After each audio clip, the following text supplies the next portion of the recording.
Tal? Buenas tardes a todos y a todas. Les doy la bienvenida a nuestra clase del día de hoy. Eh, el día de hoy vamos a ver ahora aspectos negativos del delito. En clases anteriores voy a ir compartiéndoles pantalla para ir platicándoles de lo que vamos a ver el día de hoy. Pero básicamente me gustaría recordarles que en clases anteriores habíamos estado viendo los aspectos o los elementos del delito. Ahora vamos a ver en la clase del día de hoy los elementos negativos del delito o al menos dar una pequeña introducción a ellos. Vamos a ver entonces la clasificación de las causas de extinción del delito perdón, de causas de exclusión del delito. Ya les adelantaba que cada elemento del delito puede no actualizarse porque existe una causa de exclusión y es precisamente en lo que nos vamos a concentrar hoy, las causas de exclusión del delito, que son elementos negativos del delito. Les doy la bienvenida entonces a esta sesión de Derecho Penal en donde vamos a abordar este tema que ya les adelantaba, la exclusión de el delito. Y durante este tema vamos a ver las diferentes causas que pueden excluir un elemento del delito. A lo largo de la historia del derecho penal, se ha reconocido que no toda conducta que formalmente encaje dentro de una descripción típica puede ser sancionada. Esta idea ya la hemos repetido en varias ocasiones durante clases anteriores. Existen circunstancias que justifican, que eximen o que atenúan la responsabilidad penal de una persona y es crucial comprenderlas para su correcta aplicación en la práctica jurídica. Precisamente, hoy vamos a analizar a profundidad los diferentes tipos de causas de exclusión, desde la ausencia de conducta hasta las excusas absolutorias, evaluando en cómo influyen en la impartición de justicia y también en el equilibrio entre la protección de bienes jurídicos y la equidad en el derecho penal. En esta clase vamos entonces a ver los fundamentos jurídicos de estos elementos de exclusión. Vamos a ver vamos también a ver algunas implicaciones éticas y cómo se aplican en diferentes sistemas penales. De hecho, por ahí en la diapositiva hablamos del sistema legal español porque prácticamente es uno de los sistemas que ha influenciado históricamente al sistema mexicano. El sistema mexicano está influenciado por el sistema español y por el sistema francés.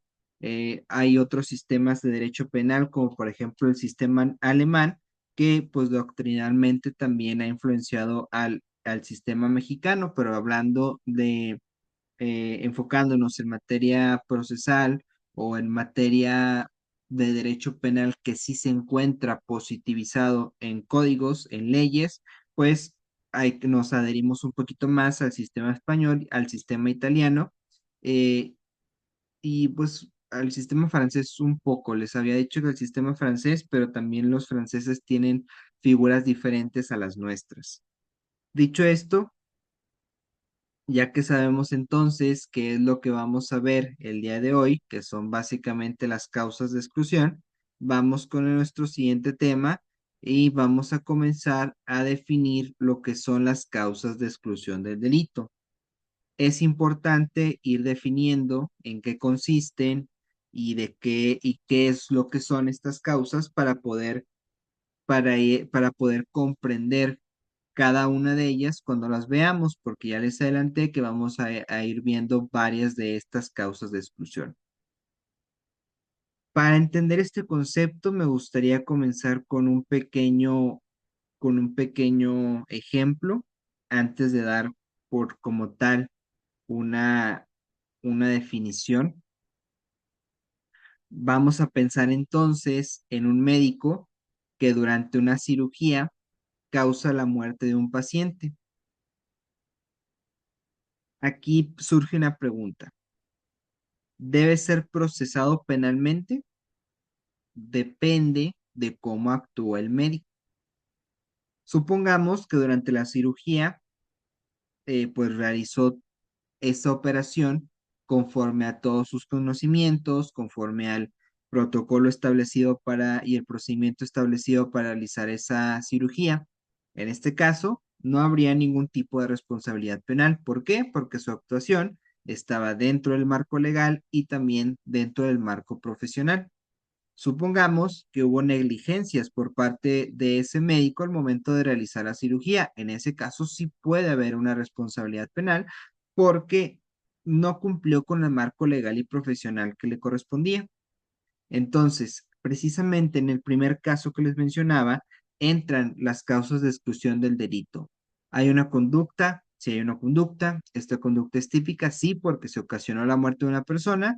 Esta conducta podría no ser típica dependiendo de cómo se maneje, porque si hablamos de eh, si por ejemplo el argumento es que no se privó de la vida, pues hablaríamos de que la conducta no es típica, pero supongamos que pues no pasa nada si es típica porque nuestro argumento va a basarse en que no es antijurídica. ¿Por qué no es antijurídica? Porque hay una causa de justificación. ¿Cuál es esa causa de justificación? En este caso, el ejercicio de un deber. En este caso, el deber era realizar esta operación. Puede encuadrar en varios supuestos, puede tratarse de atipicidad porque no hay dolo, ni tampoco culpa, puede tratarse del cumplimiento de un deber, pueden aplicar varios supuestos, pero al final de cuentas, lo importante es que no habría una responsabilidad si atendió al marco legal o profesional. Para comprender las causas de exclusión del delito, primero debemos recordar qué es un delito y cuáles son sus elementos. Un delito, en términos generales, es una conducta que cumple tres características esenciales. Es típica, es antijurídica y es culpable. Sin embargo, hay situaciones en las que a pesar de cumplirse estos elementos en apariencia, la ley considera que la conducta no debe ser sancionada penalmente. Estas situaciones se denominan causas de exclusión del delito y su existencia corresponde a un principio fundamental del derecho penal, es decir, no debe castigarse una conducta cuando existen razones legítimas para justificarla. Por ejemplo, excluir su antijuricidad o eliminar la culpabilidad del autor. Va a depender, eh, como les adelantaba, pues cada elemento tiene su elemento negativo. Entonces, cada elemento tiene causas de exclusión. Por ejemplo, si hablamos de la conducta, ya habíamos platicado de la fuerza irresistible, habíamos hablado de la hipnosis, por ejemplo. Estos son casos de exclusión de la conducta. Si no hay conducta, no hay delito. Hablando de la tipicidad, puede pasar que concurra un error de tipo o una ignorancia de tipo en donde la persona no sabía que estaba realizando ese delito. Puede ocurrir que, por ejemplo, hay una tipicidad porque falta un elemento del tipo, es decir, que la persona no actualizó uno de los elementos que forman parte de la descripción típica. Por ejemplo, si hablamos de fraude, pues si no lo hizo si no obtuvo un lucro a raíz del fraude, pues entonces no hay fraude. Depende de cada elemento, depende de cada caso en concreto. Por ejemplo, en ese ejemplo que poníamos del médico, si la conducta está justificada dentro del ejercicio de su profesión, no existe ningún tipo de responsabilidad, pero si no está justificada, sí puede haber una responsabilidad penal. Lo mismo ocurre en situaciones como la legítima defensa, el estado de necesidad, donde el derecho penal reconoce que no todas las acciones que aparentemente constituyen un delito deben ser castigadas. Y precisamente a lo largo de esta clase vamos a analizar todas estas figuras vamos a ver su fundamento normativo y su aplicación en el sistema de justicia penal. Pero antes de pasar a las causas de exclusión como tal, en particular, vamos a ver la clasificación de las causas de exclusión. Las causas de exclusión del delito se pueden clasificar en diversas categorías según su fundamento y efecto en la imputabilidad de la conducta. En términos generales, podemos hablar de cinco grandes grupos. Podemos hablar de la ausencia de conducta, la tipicidad, las causas de justificación, las causas de inculpabilidad y por último, las excusas absolutorias. Básicamente, estas causas que pueden ver ustedes aquí excluyen cierto elemento del delito, como se los decía. La ausencia de conducta excluye la conducta, la tipicidad excluye la tipicidad, las causas de justificación excluyen la antijuricidad y las causas de inculpabilidad excluyen la culpabilidad. Las excusas absolutorias también las vamos a ver, pero las excusas absolutorias no excluyen ningún elemento del delito, más bien te eximen de una pena por política criminal. Yo diría que estas excusas absolutorias no forman parte de causas de exclusión del delito, pero las vamos a ver porque al final de cuentas estas lo que hacen es que tampoco existe que existe una sanción. Hay una responsabilidad, pero no hay una sanción. La ausencia de conducta se presenta cuando el individuo no realiza una acción con voluntad propia, como en el caso de los movimientos reflejos o la fuerza irresistible. Tenemos la tipicidad.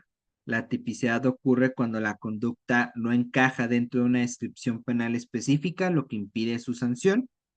Tenemos las causas de justificación, que por otro lado eliminan la antijuricidad de la conducta porque el derecho reconoce que ciertas acciones son necesarias o que son legítimas en determinadas circunstancias, como por ejemplo la legítima defensa y el estado de necesidad. Recuerden que una causa de justificación no implica que la conducta no sea antijurídica, más bien que está justificada. Y por lo tanto, pues eliminan la antijuricidad. Las causas de inculpabilidad, por otro lado, se refieren a las situaciones en las que, aunque la conducta sea típica y antijurídica, el sujeto no puede ser culpable porque no tuvo la capacidad de comprender el ilícito, como en el caso del error invencible, por ejemplo. Finalmente, las excusas absolutorias son situaciones en las que a pesar de haberse cometido un delito, el derecho decide no aplicar una sanción penal, generalmente por razones de política criminal, como por ejemplo algunos delitos cometidos entre familiares. Ya les adelantaba que en el Código de Nuevo León sí se establece que aquellos delitos culposos, cuando existe un homicidio culposo dentro de un choque y el copiloto era familiar de la otra, pues del conductor o tenía algún tipo de relación familiar, pues en estos casos no se seguía el proceso penal. Entonces, si hay un delito, si hay una conducta típica antijurídica y culpable, pero no se sanciona por razones de política criminal. Vamos ahora con la legítima defensa. La legítima, perdón, bueno, es que esto formaba parte de la diapositiva anterior. Por ahí se me fue, y no se las puse. Pero básicamente, pues forma parte de la clasificación que estábamos viendo. Vamos a hablar ahora de las ausencia de conducta. Permítanme un segundo, lo que pasa es que estoy teniendo problemas aquí con la diapositiva. Eh, bueno, por ahí me faltó agregarles la diapositiva de la ausencia de conducta. Perdón, sí, de la ausencia de conducta, no les agregué esa diapositiva, pero bueno, vamos como siguiente punto a ver la ausencia de conducta. Uno de los primeros requisitos del delito es la existencia de una conducta voluntaria. Recordemos que sin conducta no hay delito. En este sentido, la ausencia de conducta se presenta en dos situaciones principales. En primer lugar, los actos realizados bajo fuerza irresistible y los movimientos reflejos. La fuerza irresistible se da cuando una persona es obligada a actuar contra su voluntad por una coacción física o moral insuperable. Por ejemplo, eh, si una persona, supongamos que están varias personas en la fila de un metro, y supongamos, vamos a hablar de tres personas para no complicarnos tanto con el ejemplo. Está la persona de enfrente, la del medio y la de hasta atrás.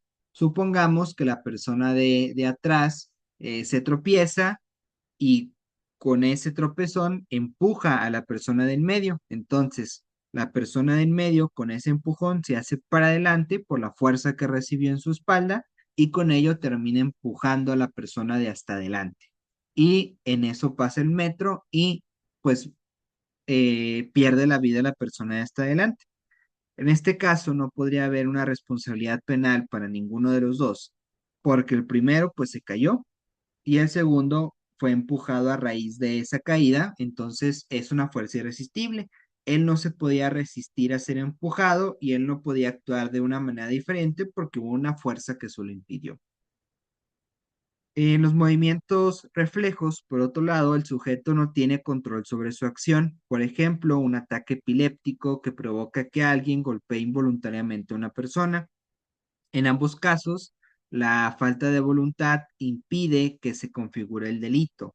Es importante diferenciar la ausencia de conducta de otras causas de exclusión, ya que en estos casos no se trata de justificar la acción, sino de reconocer que no hubo ningún acto deliberado que pueda ser considerado como un delito.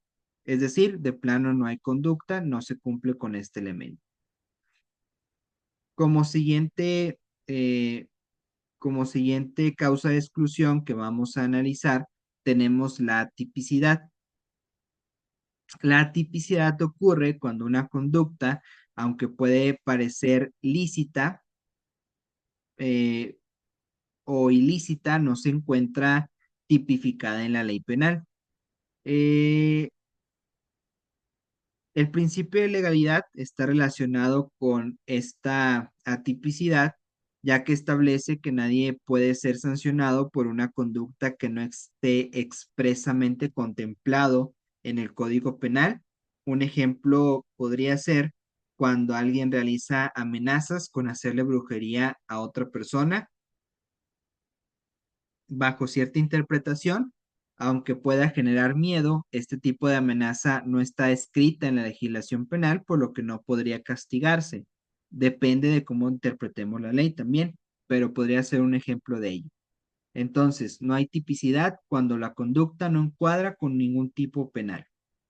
Por otro lado, la tipicidad también puede presentarse cuando un hecho tiene apariencia delictiva, pero falta alguno de los elementos esenciales del tipo penal. Un caso interesante se da en los delitos de omisión, donde para que exista responsabilidad penal es necesario que la persona tenga un deber de actuar. Puede ser jurídico o puede ser, bueno, sí, más que nada, es que este deber puede surgir de diversas fuentes, puede surgir de un contrato, puede surgir de la ley, puede surgir de un actuar precedente, es decir, que tengas una posición de garante. Entonces, este deber puede ser jurídico o puede provenir de otras fuentes, pero para que se actualice un delito de omisión, es necesario que la persona tenga el deber de evitar ese resultado. Por lo tanto, si no tiene ese deber, pues entonces no existe ningún tipo de delito. Por ejemplo, si un transeúnte ve que alguien se ahoga en un lago, pero no hace nada, pues no necesariamente es responsable penalmente, ya que no tenía la obligación legal de intervenir. Además, hay casos en específico en los que en la ley regula que si se pone en peligro o que si no tienes la posibilidad de actuar de una manera diferente, entonces no hay omisión que pueda tener como consecuencia una responsabilidad penal. Sin embargo, si hablamos de un salvavidas contratado que no hace nada, pues sí podría configurarse un delito porque él sí tenía la obligación de realizar o eh, de evitar de evitar ese resultado. Entonces, en resumen, la tipicidad puede darse porque hay una ausencia de elementos, puede darse porque no está regulada en la ley esa conducta como delito, puede darse porque existe un error de tipo, es decir, que desconozcas sobre el elemento objetivo del delito, perdón, del tipo, o que tú no sepas que estás actualizando ese delito. Vamos con las causas de justificación. Por ahí les puse como causa de justificación la legítima defensa, porque la legítima defensa es una de las causas de justificación más relevantes y es en la que nos vamos a concentrar en este apartado en específico.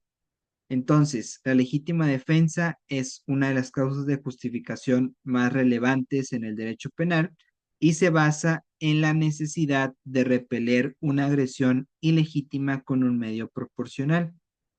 La legítima defensa, como ya les adelantaba, lo que hace es descartar que la conducta sea antijurídica, por lo tanto, lo que hace es excluir este elemento, y al excluir ese elemento de antijuricidad, pues entonces no hay ningún delito.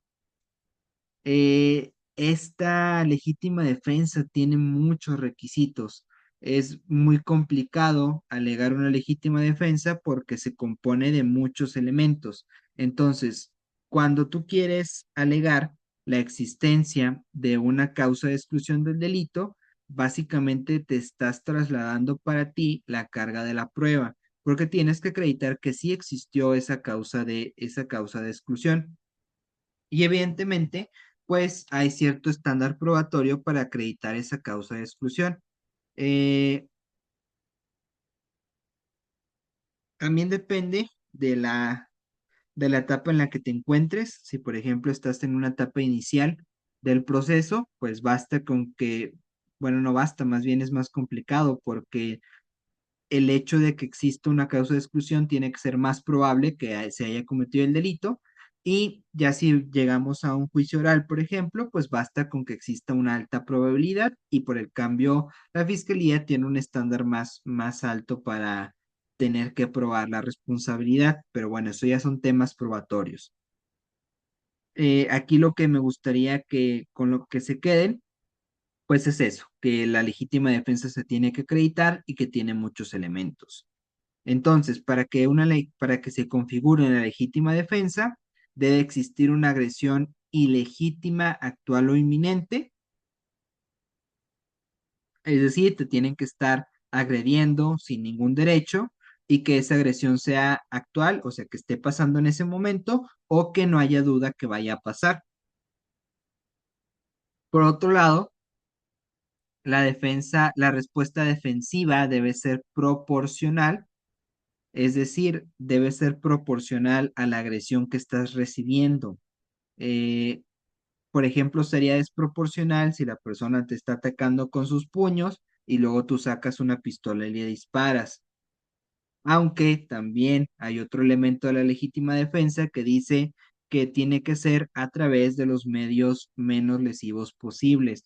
Si, por ejemplo, la manera más sencilla o menos lesiva que tú encontraste es sacar una pistola, también podría actualizarse la legítima defensa, aunque se puede considerar que no sea proporcional. También no debe existir una provocación suficiente por parte del que se defiende. Un caso clásico de legítima defensa es cuando una persona es atacada con un arma y en respuesta repele la agresión con una acción similar. Sin embargo, si alguien responde a una bofetada con un disparo mortal, la defensa ya no sería legítima, sino que sería un exceso de legítima defensa. Y este exceso pues es punible. Este exceso en la legítima defensa ocurre cuando la respuesta supera lo estrictamente necesario para poder neutralizar la amenaza.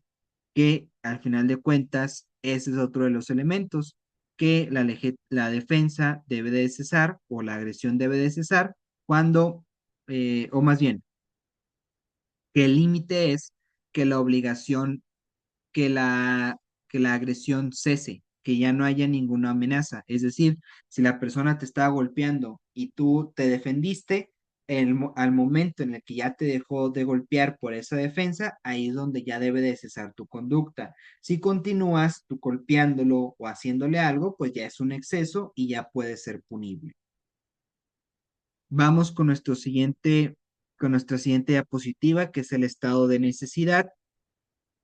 El estado de necesidad es otra de las causas de justificación reconocidas en el derecho penal y se presenta cuando una persona, para evitar un daño mayor o inminente, comete un acto en el que en circunstancias normales sería considerado un delito. Este principio se basa en la idea de que ante un conflicto entre dos bienes protegidos es legítimo sacrificar uno para poder salvar otro de mayor valor. Puede sonar mal, pero al final de cuentas lo que se establece en este estado de necesidad es que tú vas a lesionar un bien, pero el bien que protegiste es más valioso. Entonces se tiene que hacer una ponderación de derechos, una ponderación de bienes jurídicos para determinar cuál era más valioso, y si es más valioso el que protegiste, entonces no hay ningún tipo de responsabilidad penal. La doctrina penal nos establece dos tipos de necesidad, perdón, dos tipos de estado de necesidad. Tenemos el estado de necesidad exculpante y el justificante.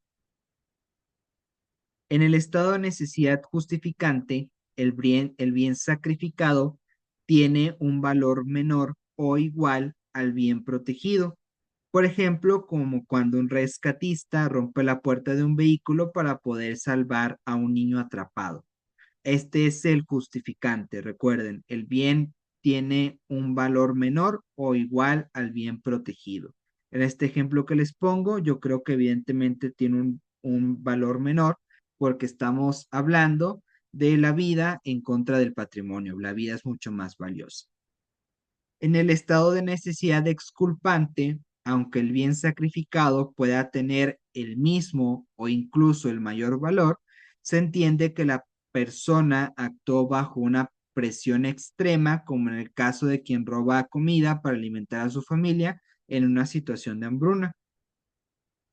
Un caso famoso en donde se discutió el estado de necesidad es el de los Andes de 1972, donde los sobrevivientes los sobrevivientes de un accidente aéreo recurrieron al canibalismo para sobrevivir. El canibalismo es un delito, pero en este caso, pues como tuvieron que hacer uso de este canibalismo, pues para poder sobrevivir, pues entonces existe este estado de necesidad de exculpante y por lo tanto no hay ninguna responsabilidad penal.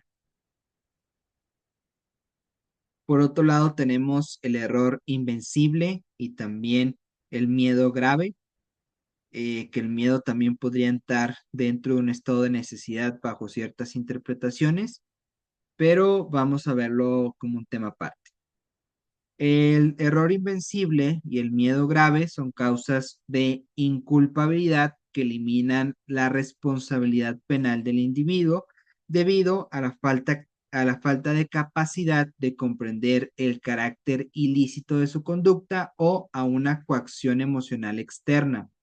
Básicamente, estas dos causas de exclusión del delito parten de la idea de que por el error o por el miedo grave no se le podía exigir una conducta diferente a la persona. Entonces, como no se le podía exigir una conducta diferente, no se podían conducir de una manera diferente, pues entonces no se le puede reprochar esa conducta.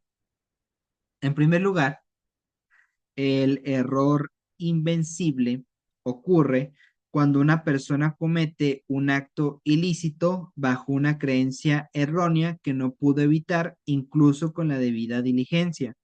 Por ejemplo, si alguien compra un objeto robado en un mercado sin saberlo y sin tener medios razonables para sospechar de su origen ilícito. No podría ser culpable de un delito de receptación culposa, por ejemplo, o de un delito de encubrimiento.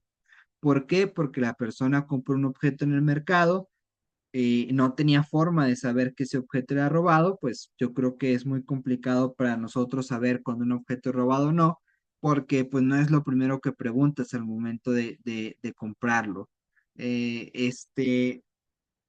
Otro ejemplo de esto, recuerdo por ahí un asunto de un muchacho que tenía 19 años, que él era de una comunidad indígena, pero se mudó a la ciudad, eh, y en su comunidad era muy común que las personas se casaran con, o bueno, que los mayores de edad se casaran con mujeres menores de edad. De hecho, era pues prácticamente una tradición. Incluso los papás de él siguieron esa tradición. El papá de él tenía 18 años y la mamá de ella tenía 14 cuando se casaron. Y pues evidentemente hubo relaciones sexuales de por medio. Entonces, él, bajo esa creencia, bajo esa costumbre, sí, bajo esa costumbre, bajo esa práctica que se realizaba en su comunidad, él tuvo relaciones sexuales con una menor de 13 años. Pues evidentemente, como es una menor, es un equiparado equiparado a la violación por la minoría de edad, porque es menor de 15 años. Entonces, aquí tal vez podría actualizarse un error de prohibición invencible. ¿Por qué? Porque la persona desconocía que la conducta que estaba realizando era un delito, porque en su pueblo era una tradición, sus papás continuaron con esa tradición, la menor de 13 años dio su consentimiento para la relación sexual, pues él creyó que lo que estaba haciendo era lícito, ¿verdad? Que no era ilegal. Este podría ser otro ejemplo. Por otro lado, tenemos el miedo grave. Este ocurre cuando una persona actúa de manera delictiva porque se encuentra bajo una amenaza inminente que afecta su capacidad de decisión. Un ejemplo claro es el caso de un trabajador de un banco que colabora con un asalto porque los delincuentes tienen secuestrada a su familia. Aquí el individuo sabe que su conducta es ilegal, pero su miedo es tan grave que anula su voluntad y no se le puede exigir otra conducta, por lo tanto no se le puede reprochar. Como siguiente punto tenemos las excusas absolutorias.